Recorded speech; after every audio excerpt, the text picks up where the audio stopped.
Are you even surprised, Ravens flock? So the trade deadline has come and it's gone, and the Ravens, they did the bare minimum.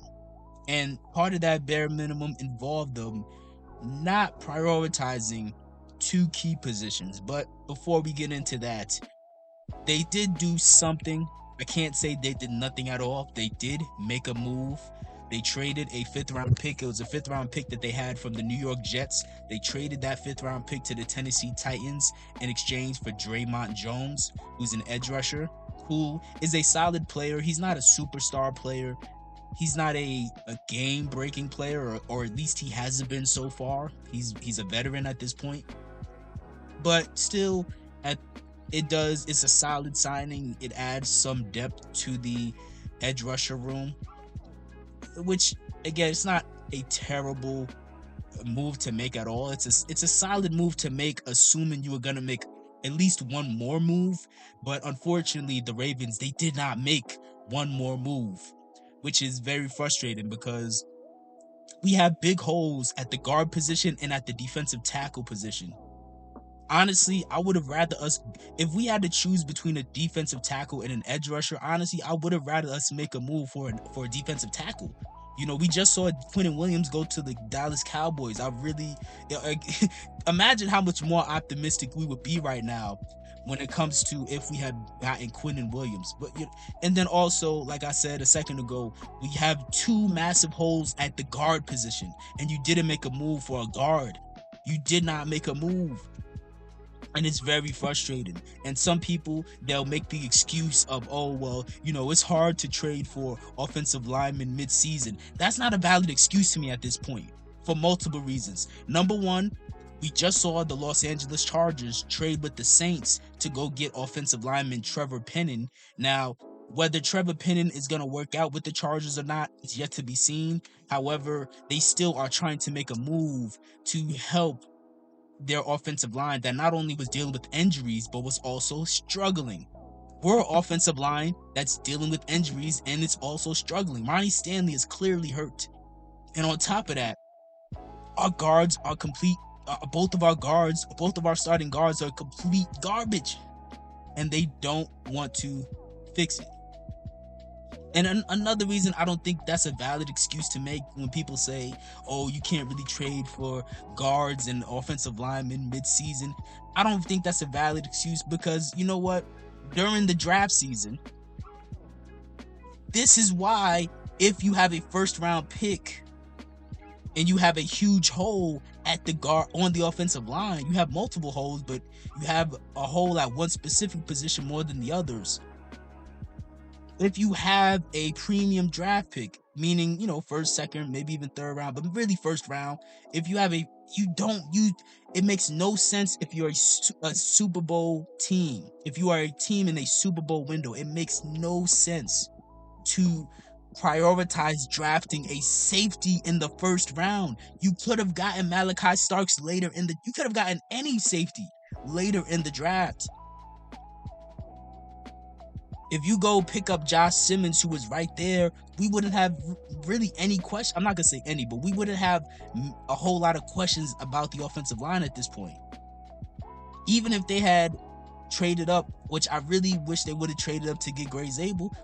Gray Zabel right now, if you guys are not watching the Seahawks, you guys should watch the Seahawks. Gray Zabel is literally one of the best guards in football right now. And I don't mean just among rookies, amongst all guards in the NFL. If you make a move to go get him, we're not even having these questions. And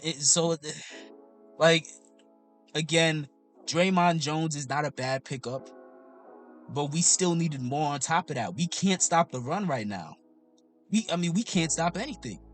And even though Dre'Mont Jones is a solid pickup, I understand why many Ravens fans were clamoring for somebody at the caliber of Max Crosby. Now, Max Crosby, he suffered a knee injury a few weeks ago. I don't know the status of that, but I understand why many Ravens fans were clamoring for a guy at that level, because guys at that level, that upper echelon, guys like Myles Garrett and Micah Parsons and Max Crosby's, and even you could say Trey Hendrickson, like guys like that, they're so elite that they can overcome bad coaching and a bad scheme. They can do that, and that's what we need right now. Zach Orr and John Harbaugh, the coaching and the scheme, like the scheme they have on defense right now, trash. The coaching, trash. You need somebody at that next level who can overcome that. And I'm not saying Dre'Mont Jones can't do well here. I hope he does. I'm really, really hoping he does. But we can't say with certainty, we can't say with confidence that Dre'Mont is going to come here and he's going to outplay the bad coaching here. There's a good chance that he may come in here and he's just going to be just another player on the team.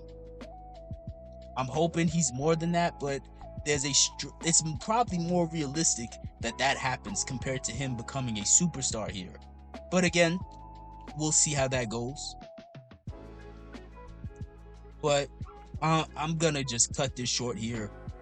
I really wanted to see more out of this team before this trade deadline.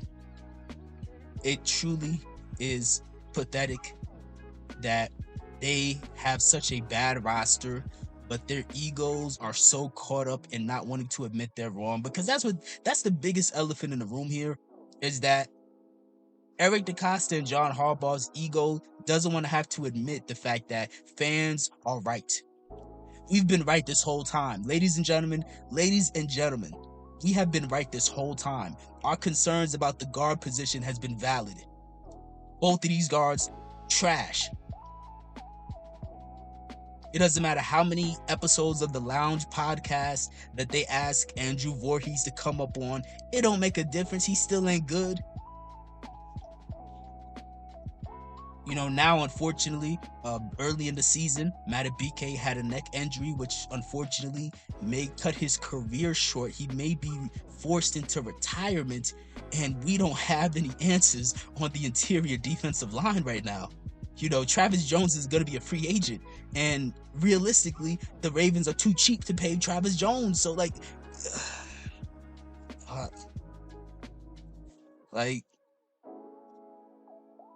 I just would have preferred, even if I'm in the minority here, I would have preferred for us to go make a move to trade for a guard and trade for a defensive tackle, instead of us only settling for just going to get, you know, an edge rusher. Especially when it's an edge rusher who, even though he's solid, he's not going to be game changing most likely.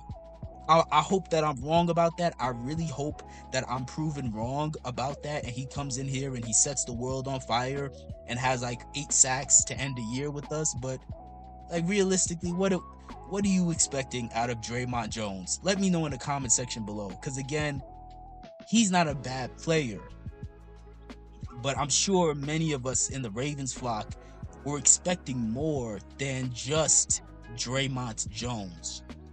But let me know, what are your thoughts about the Ravens' moves or lack thereof prior to the trade deadline?